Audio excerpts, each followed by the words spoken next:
Transparence salariale en entreprise. Les entreprises d'au moins 100 salariés devront intégrer une nouvelle directive européenne dans leur droit interne d'ici au 7 juin 2026. 250 salariés et plus, rapport annuel obligatoire sur les écarts de rémunération HF et répartition par quartile. 100 à 249 salariés, mêmes obligations, mais fréquence tous les 3 ans. Moins de 100 salariés, pas d'obligation, mais une transparence volontaire est encouragée. Autres obligations. Mention obligatoire de la rémunération ou fourchette. Dans les annonces d'emploi, interdiction de demander le salaire passé des candidats, et droit à l'information pour les salariés sur les écarts selon le genre. Cette mesure devrait influencer les pratiques RH, attirer davantage l'attention sur l'équité salariale et potentiellement redéfinir les processus de recrutement. 2. Réforme du concours des enseignants et formation initiale. À partir de 2026, des évolutions majeures auront lieu dans les métiers de l'enseignement. Les concours de recrutement, professeurs des écoles, second degré, CPE, seront accessibles dès la fin de la licence Bac+3, et non plus uniquement après un master. Une licence professorat des écoles, LPE, sera proposée sur tout le territoire, accompagnée de 2 années de master rémunéré pour les lauréats du concours, de 1 400 € net mois la première année, de 1 800 € la seconde. Cela devrait faciliter l'accès à la profession, renforcer son attractivité, et transformer la formation initiale des enseignants. 3. Fin du délai de carence pour les arrêts maladie. Le gouvernement réfléchit à doubler le délai de carence. Il pourrait passer de 3 à 6 jours en 2026, avec l'indemnisation ne débutant qu'à partir du 7e jour.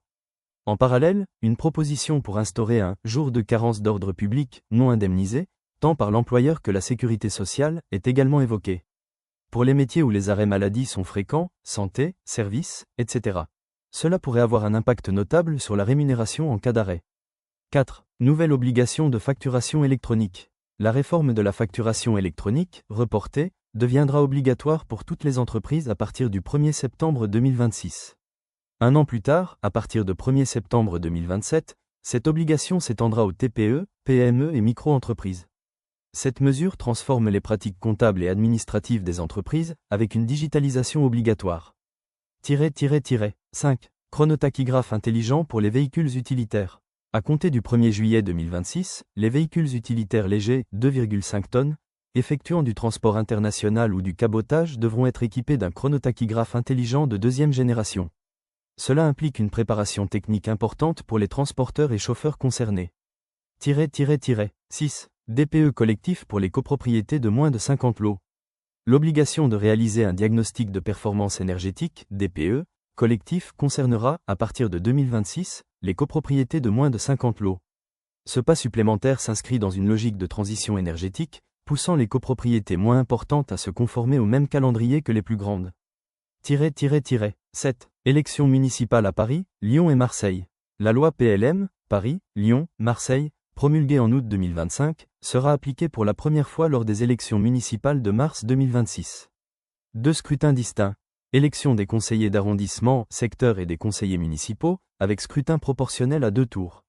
La prime majoritaire pour la liste arrivée en tête sera abaissée à 25% contre 50% ailleurs, et une conférence des maires sera instaurée pour coordonner les actions entre arrondissements. Ces changements redéfiniront le paysage politique local, avec des incidences sur les métiers liés à la politique, la fonction publique territoriale et l'administration locale. 8. Autres évolutions à surveiller en 2026. Acte. L'entrée en vigueur de cette réglementation européenne encadrant l'intelligence artificielle est prévue en 2026, avec des impacts forts pour les métiers du numérique, des données et de la tech.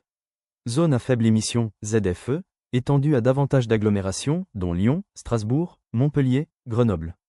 Certaines voitures non conformes ne pourront plus y circuler, à partir de 2026 ou au-delà. Qualité de l'air, transposition d'une directive européenne sur la qualité de l'air dans le droit français prévu pour 2026, avec des seuils à respecter d'ici 2030. Transparence salariale, nouveaux rapports obligatoires, pratiques dans les RH. Enseignement concours des Bac+3, LPE, master rémunéré. Arrêt maladie, report possible du début.